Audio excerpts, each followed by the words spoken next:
Hi, everyone. Welcome to the next short attention span webinar. This one, Kelly, I would consider this subject of personality types to be an upper level advanced master's degree bordering on doctorate of sales. I agree. Dr. Malazzi.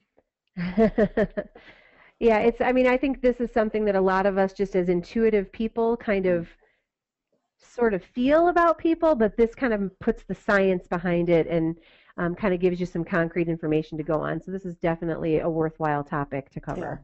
this one's a lot of fun. I like this. And the first time I did a personality profile was, I think, probably 1983, 1984. And I don't know what it was, Myers-Briggs or whatever, but I've taken this DISC profile several times. And let's talk first about what the acronym stands for, DISC, and then we'll talk about what motivates them. Again, this is just a quick webinar on the subject, but really highly recommend you go online, you take this test. It's only about $35, and you get a report so that you know who you are. It's kind of like the book, The Five Love Languages. Once you Mm, read it, you start seeing it in others very clearly. So the D is for dominant, okay? It's kind of self-descriptive, right? This might be the CEO. Who would you think? Let's try it this way, Kelly. Who would you think as a celebrity would be a good high D, as it's called? Donald Trump? I was thinking the same thing. Really? Yeah, That's so funny. yeah, dominant. He's all about control, and it's always, my way or the highway, and that's absolutely right. It's not hard to figure that one out. Right. Influencers are all about popularity. I think about Bill Clinton in this one. Mm-hmm. You know, Sure. there was a guy, he was never down your throat, but he was always somebody that always wanted to be liked.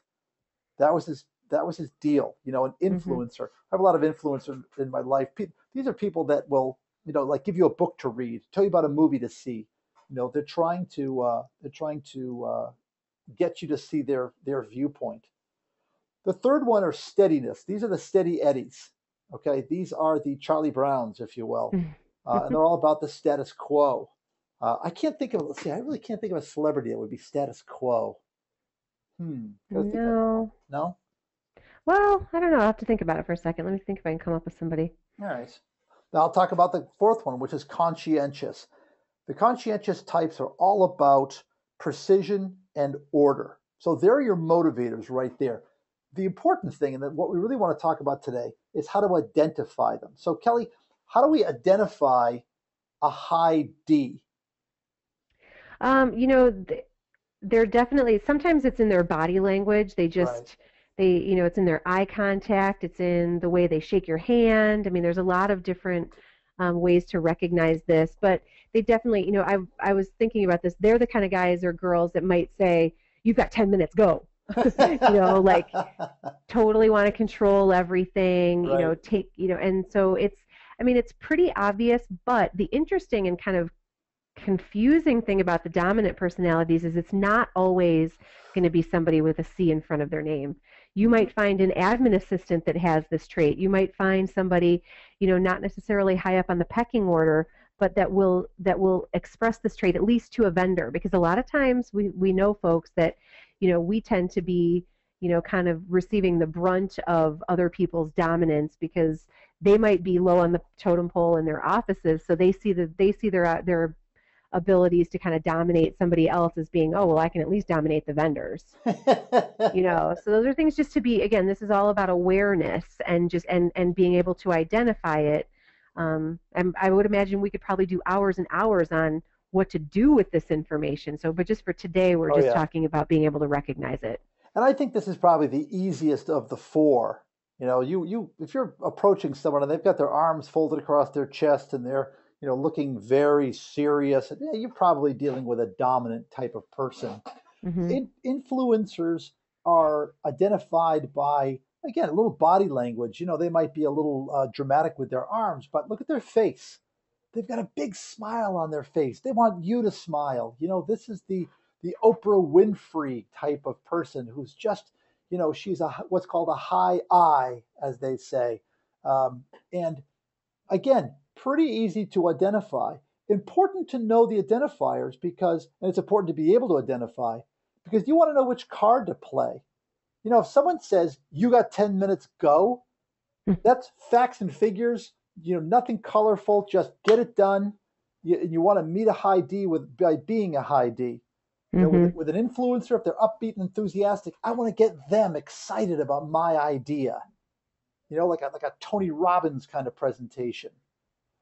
The third one are the steadiness. Now, here we go. Think about that Charlie Brown, quiet, kind of inward and reversed. Kelly, I got to tell you, well, the first time I did a personality profile, and it wasn't DISC, again, it was like something else, Myers-Briggs. This was the group that I had the most trouble selling to, because you get very little body language feedback. They also don't like change. That's the problem too, is that they're very afraid of change, and so I think probably one of the most important things here is to make them feel comfortable, to make them feel safe, to kind of anticipate all the obstacles that they're going to see in the way of why it's going to be challenging. So you might want to get ahead of this by saying, well, if you just put me in touch with your accounting person, we'll get the terms all set up. And if you do this, we can deal with this. And kind of anticipate, again, we talk, Bill, so much about being prepared, that this is about knowing that a steady person just wants to stay steady. So we're not talking about rocking the boat. We're talking about making it better. We're talking about making it easier. We're talking about making it more effective. And here again, if you're going to go and make a high energy sales call with a dominant, a high energy sales call with an influencer, you'll find you've had some success. If you bring that energy to number 3, you're going down. Sorry, you're going down. You want to meet the steadiness with a steady, quiet, calm approach. You don't want to raise your voice. You don't want to get too excited. This is a turtle who's going to pull his head right back into his shell. Okay, so you want to make sure that they feel safe, that you're identifying the fact that they're taking a risk and making them feel good about it. The last one is the conscientious.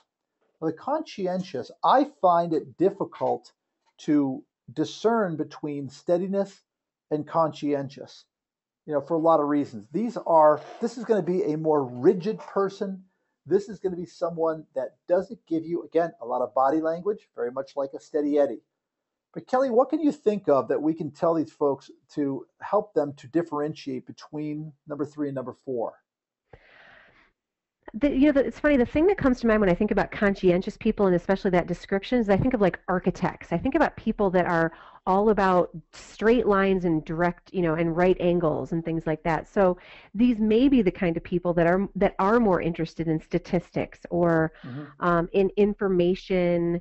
Facts and figures, things like that, to show them, that there's actually something behind everything that you're saying, that you're not just pulling ideas out of the air. So the anecdotal sale probably is very valuable here with the conscientious people. We worked with Nike last year, and we helped them increase response rates on their direct mail by 7% by utilizing variable data. That might be the kind of thing where they need that specific information. So case studies, they might be the kind of people that might appreciate, hey, I read this article and I thought you might find it interesting. Right. That might be the way I would approach a conscientious person, because again, I think it's more about data and information, where steadiness to me feels almost more like an emotional state. What's interesting, Kelly, is that according to what I read, 60% of the buyers are either 3 or 4.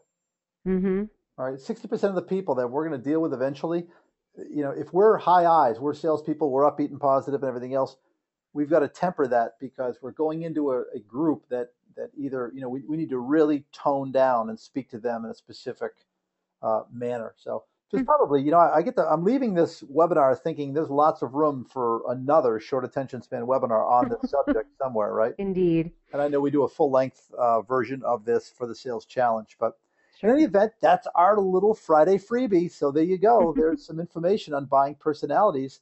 Thank you, Dr. Mallozzi. And thanks, Bill. And we'll talk to you all again next week on another short attention span webinar.